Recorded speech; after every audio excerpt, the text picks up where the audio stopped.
السلام علیکم۔ اب جب آپ یہ جان چکے ہیں کہ 173 سی آر پی سی کی فارم کیا ہوتی ہے، تو اب آپ کو یہ بھی پتہ ہونا چاہیے کہ 173 سی آر پی سی کی کئی کائنڈس ہیں۔ اس کی جو ہیں مختلف قسم کی رپورٹس 173 مختلف سٹیجز پہ بھی عدالت کے اندر سبمٹ کی جاتی ہیں، اور ہر ایک کا پرپز الگ بھی ہو سکتا ہے۔ اب جب ہم دیکھتے ہیں، آپ 173 سی آر پی سی کا مطالعہ کریں تو لیجسلیچر نے پولیس اور پروسیکیوشن کو کل 17 دن registration of F I R سے دیے ہیں کہ اس کے اندر انویسٹیگیشن کمپلیٹ کر کے عدالت کے اندر 173 سی آر پی سی انہوں نے سبمٹ کرنی ہے لازمی، لیکن اس کے اندر گنجائش بھی موجود ہے۔ لہٰذا اگر تو 17 دن کے اندر انویسٹیگیشن کمپلیٹ ہو جاتی ہے تو اس صورت کے اندر prosecution which includes both police and prosecution department, تو یہ اس صورت میں تو report under section 173 C R P C عدالت میں سبمٹ کر دیتے ہیں، لیکن وہاں پہ یہ گنجائش بھی 173 سی آر پی سی میں دی ہے کہ اگر انویسٹیگیشن کمپلیٹ نہیں ہوتی تو اس صورت کے اندر 173 یہ کہتا ہے کہ آپ ایک ایسی رپورٹ عدالت کے اندر لازمی دیں جس کے اندر کورٹ کو یہ انفارم کیا جائے کہ انویسٹیگیشن ابھی کمپلیٹ نہیں ہوئی، اور اس وجہ سے اس کے اوپر جو ہے ابھی مکمل رپورٹ یا نامکمل رپورٹ عدالت میں سبمٹ نہیں کی جا سکتی۔ جو ایسی رپورٹ ہو جس کو عدالت میں صرف اس ویو کے ساتھ یا اس ریکویسٹ کے ساتھ پیش کیا جائے، اس رپورٹ کو interim report under section 173 C R P C کہا جاتا ہے، جس کو اردو میں عبوری رپورٹ 173 کہا جاتا ہے۔ اور اگر آپ کو یاد ہو تو جس وقت میں آپ کو 344 سی آر پی سی بتا رہا تھا اور اس کے اندر ایڈجرنمنٹ کی بات بھی میں نے آپ کو بتائی تھی، اور یہ بھی کہا تھا کہ اگر ایکیوزڈ ان کسٹڈی ہوگا تو کس صورت میں جو ہے وہ ایڈجرنمنٹ کی ریکویسٹ کی جا سکتی ہے، تو یہ ایک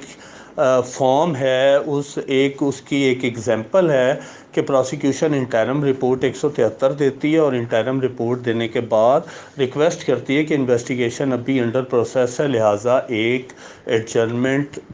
یا اس کو اردو میں التوا کہتے ہیں کہ ایک التوا دے دیا جائے، تو such kind of reports are called interim report. Similarly بعض دفعہ یہ ہوتا ہے کہ ایک کیس کے اندر لازمی نہیں ہے ایک ملزم ہو، ایک کیس کے اندر کئی ملزمان ہوتے ہیں، اور ہو سکتا ہے کہ وہ ملزمان جو ہے الگ الگ گرفتار ہوں، الگ الگ وقفے میں گرفتار ہو، پہلے ایک ہو جائے، 20 دن بعد دوسرا ہو جائے، 100 دن بعد تیسرا ہو جائے، 1 سال بعد چوتھا ہو جائے۔ اس صورت کے اندر جس ملزم کی حد تک تفتیش ہوتی جائے گی، اس ملزم کی رپورٹ 173 بھی عدالت میں سبمٹ ہو جائے گی۔ ایسی رپورٹ جس کے اندر کچھ انویسٹیگیشن ہو گئی ہو اور باقی ابھی پینڈنگ ہو، ایسی رپورٹ کو incomplete report under section 173 C R P C کہا جاتا ہے، جس کو اردو میں نامکمل چلان یا نامکمل report under section 173 C R P C کہا جاتا ہے۔ اس صورت میں 173 کے جو کالم نمبر 7 ہے اس کے اندر بھی یہ تحریر کیا جاتا ہے کہ ان ملزمان کے خلاف ابھی تفتیش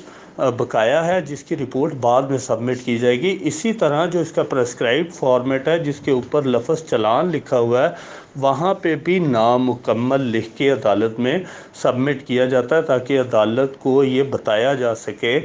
کہ ابھی کچھ اور رپورٹس آنا بھی باقی ہیں۔ پھر اس کے بعد ہر وہ رپورٹ جو پہلی رپورٹ کے ساتھ آتی جائے، جیسے ایک ملزم کی آج آ گئی، دوسرے ملزم کی 10 دنوں بعد آ گئی، تیسرے ملزم کی 15 دنوں بعد آ گئی، ان ساری رپورٹ کو لیگل لینگویج میں سپلیمنٹری رپورٹ 173 بھی کہا جاتا ہے۔ سپلیمنٹ ہمیشہ وہ ہوتا ہے جو ایگزسٹنگ چیز کو سپلیمنٹ کر رہا ہو، اضافی ہو اس سے، تو لہٰذا یہ سپلیمنٹری رپورٹ 173 بھی کال کی جاتی ہیں۔ یا بعض دفعہ ایسے ہوتا ہے جیسے کوئی ڈی این اے کی رپورٹ پینڈنگ ہے، کوئی فورینزک کی رپورٹ پینڈنگ ہے، یا کوئی میڈیکل کی ڈکلیریشن پینڈنگ ہے، تو عدالت میں کوئی چیز ڈائریکٹ فائل نہیں کی جا سکتی. All subsequent reports have to be submitted through prosecution, and all such reports which are additional to the early reports are called as supplementary reports under section 173 CRPC. اس کے بعد جس وقت تفتیش مکمل ہو جاتی ہے، چاہے وہ پہلے 17 دن میں مکمل ہو جائے یا وہ آہستہ آہستہ کر کے سپلیمنٹری رپورٹس، انکمپلیٹ رپورٹس 173 کے ساتھ ساتھ سبمٹ ہوتی جائیں، اور جس وقت وہ مکمل ہو جاتی ہیں اور آخری ملزم کی حد تک بھی سبمٹ ہو جاتی ہیں، such reports are called as complete report under section 173 CRPC. مکمل چلان زیر دفعہ 173 ضابطۂ فوجداری. یہ وہ رپورٹس ہیں 173 کی جو کہ عدالت کے اندر سبمٹ ہو رہی ہیں. اس کے علاوہ اگر آپ دیکھیں، بعض دفعہ ڈیورنگ کورس آف انویسٹیگیشن ہوتا یہ ہے کہ ملزم ہیں، ان کے سمن لیے جاتے ہیں، ان کے وارنٹس لیے جاتے ہیں، وارنٹس کے باوجود ملزم اریسٹ نہیں ہوتا ڈیورنگ کورس آف انویسٹیگیشن، پھر اس کو نان بیلیبل وارنٹ کے تھرو اریسٹ کرنے کی کوشش کی جاتی ہے، اور جب اس کے تھرو بھی وہ اریسٹ نہ ہو پائے تو اس صورت کے اندر جو ہے اس کی پروکلیمیشن 87 کے تحت حاصل کی جاتی ہے. اور 87 کی پروکلیمیشن حاصل کرنے کے بعد اگر وہ سٹل انویسٹیگیشن جوائن نہ کرے تو اس صورت کے اندر ایسے ملزمان کا نام 173 کی رپورٹ کے اندر خانہ نمبر 2 میں رکھا جاتا ہے، اور ان کو سرخ سیاہی ریڈ انک کے ساتھ انڈیکیٹ کیا جاتا ہے، جس کو دیکھتے ہی عدالت یہ سمجھ جاتی ہے کہ یہ پروکلیمڈ اوفینڈر کا چلان ہے. اس کو لیگل لینگویج میں بھی اور ان پریکٹس لینگویج میں بھی 512 ضابطۂ فوجداری مین 512 CRPC کا چلان بھی کہا جاتا ہے. وہ جب آئے گا اس کی ایکسپلینیشن الگ سے بتاؤں گا کہ اس کو 512 کا چلان کیوں کہا جاتا ہے، لیکن دس از another form of report under section 173 CRPC، جس میں ملزمان کا نام خانہ نمبر 2 میں سرخ سیاہی سے انڈیکیٹ کیا جاتا ہے. اس کے علاوہ یہ تقریباً یہی رپورٹس عدالت کے اندر سبمٹ ہوتی ہیں، لیکن اس کے علاوہ بعض دفعہ یہ ہوتا ہے کہ پولیس انویسٹیگیشن ہوتی ہے، اور انویسٹیگیشن کے دوران مقدمہ جو ہے وہ مکمل جھوٹا پایا جاتا ہے.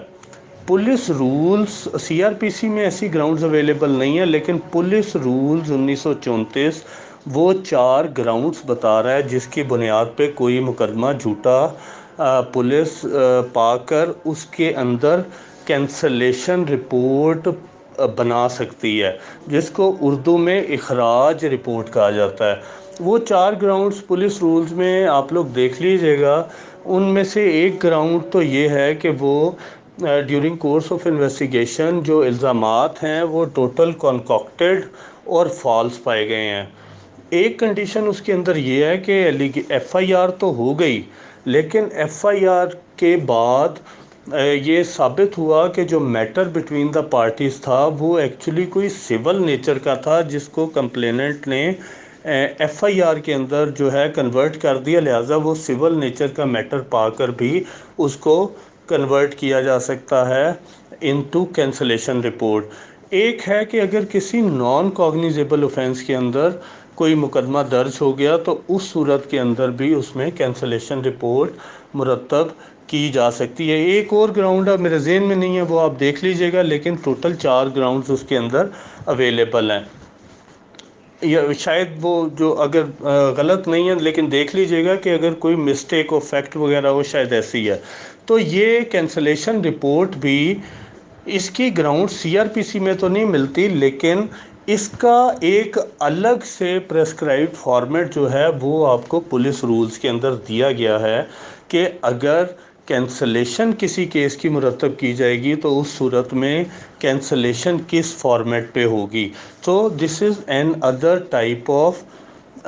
report under section 173 CRPC which is submitted in the court in the shape of cancellation report. اسی طرح ایک اور رپورٹ ہوتی ہے جس کے اندر بعض دفعہ جو اکرنس ہے وہ لازمی نہیں ہے کہ ہمیشہ پتہ ہو کہ کس ملزم نے کیا ہے. تو بعض دفعہ کیا ہوتا ہے کہ پولیس جو ہے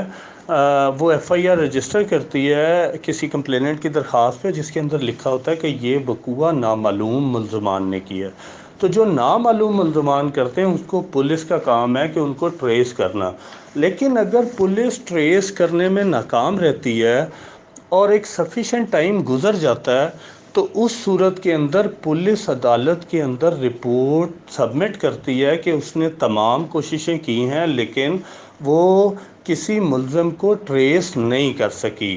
اور اس رپورٹ کو جو کہ ملزم کو ٹریس نہ کر پائے police, this report is called as untraced report, مطلب عدم پتہ رپورٹ. یہ بھی 173 سی آر پی سی کے تحت عدالت میں سبمٹ ہوتی ہے، لیکن اس کا بھی جو پریسکرائبڈ فارمیٹ ہے وہ آپ کو پولیس رولز کے اندر ملے گا. یہ جو ہے آپ کو 2 پریسکرائبڈ فارمیٹ اس میں ملتے ہیں. ایک اور ٹائپ کی رپورٹ ہوتی ہے جس کو ابیٹمنٹ رپورٹ کہا جاتا ہے، کہ اگر کسی کیس کے اندر فرض کریں ایک ہی ملزم ہے اور ایک ہی ملزم جو ہے وہ ڈیورنگ کورس آف انویسٹیگیشن فوت ہو گیا، اس سے انویسٹیگیشن نہیں ہو سکی. اور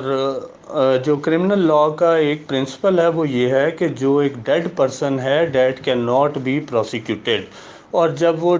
پروسیکیوٹ نہیں ہو سکتا تو اس کا مطلب ہے کہ نہ وہ انوسینٹ ڈکلیئر ہو سکتا نہ وہ گلٹی ڈکلیئر ہوتا ہے. اور ایسے ملزم جو کہ ڈیورنگ کورس آف انویسٹیگیشن فوت ہو جائیں، ان کا عدالت میں ایک رپورٹ سبمٹ کی جاتی ہے جو 173 کی فارم میں ہی ہوتی ہے، لیکن اس کے اندر ملزم کا یہ تذکرہ کیا جاتا ہے کہ وہ فوت ہو گیا ہے، اور اس کا نام خانہ نمبر 2 کے اندر بلیک انک سے، کالی سیاہی سے لکھ کے عدالت میں سبمٹ ہوتا ہے. And this kind of report under section 173 C R P C is called as abatement report under section 173 C R P C, جس میں ریکویسٹ کی جاتی ہے کہ یہ پروسیڈنگز ابیٹ کر دی جائیں. اس کے علاوہ آپ کا جو خانہ نمبر 2 ہے 173 میں، ان کا جن ملزمان کو اشتہاری ڈکلیئر کر دیا گیا ان کا نام سرخ سیاہی سے،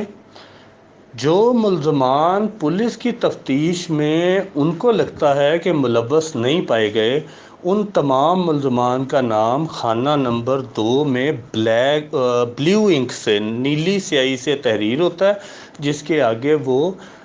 بریکٹس ڈال کے یہ تحریر کرتے ہیں کہ یہ ملزم بے گناہ ہے تفتیش میں. اسی طرح جو لوگ حراست میں ہوتے ہیں یا جو لوگ آن بیل ہوتے ہیں، ان کا نام خانہ نمبر 3 اور خانہ نمبر 4 میں بلیو انک سے لکھا جاتا ہے، نیلی سیاہی کے ساتھ لکھا جاتا ہے. اس کے علاوہ جو فوت ہو جائے ملزم ڈیورنگ کورس آف انویسٹیگیشن، اس کا نام خانہ نمبر 2 میں کالی سیاہی کے ساتھ لکھا جاتا ہے، بلیک انک کے ساتھ. اس کے علاوہ بعض دفعہ جو ملزمان ہیں وہ کسی آرمڈ فورس سے ہوتے ہیں، اور آرمڈ فورس میں آپ کی نیوی، آپ کی ایئر فورس اور آپ کی جو پاکستان آرمی ہے اس سے جو ہے ان کا امپلائمنٹ ہوتی ہے. تو ایسے تمام ملزمان جن کا نام جو کہ کسی آرمڈ فورس سے ہوں اور ایف آئی آر کے ملزم ہوں، ان کا نام ہمیشہ گرین انک کے ساتھ انڈیکیٹ کیا جاتا ہے، سبز سیاہی کے ساتھ. تو اس طرح یہ جو 4 سیاہیاں ہیں یہ دیکھنے سے ہی پتہ چل جاتی ہیں کہ یہ کن ملزمان کی 173 عدالت کے اندر سبمٹ کی گئی ہے. تو یہ آپ کی kinds of 173 C R P C ہیں جو کہ ہر کیس کے مطابق عدالت کے اندر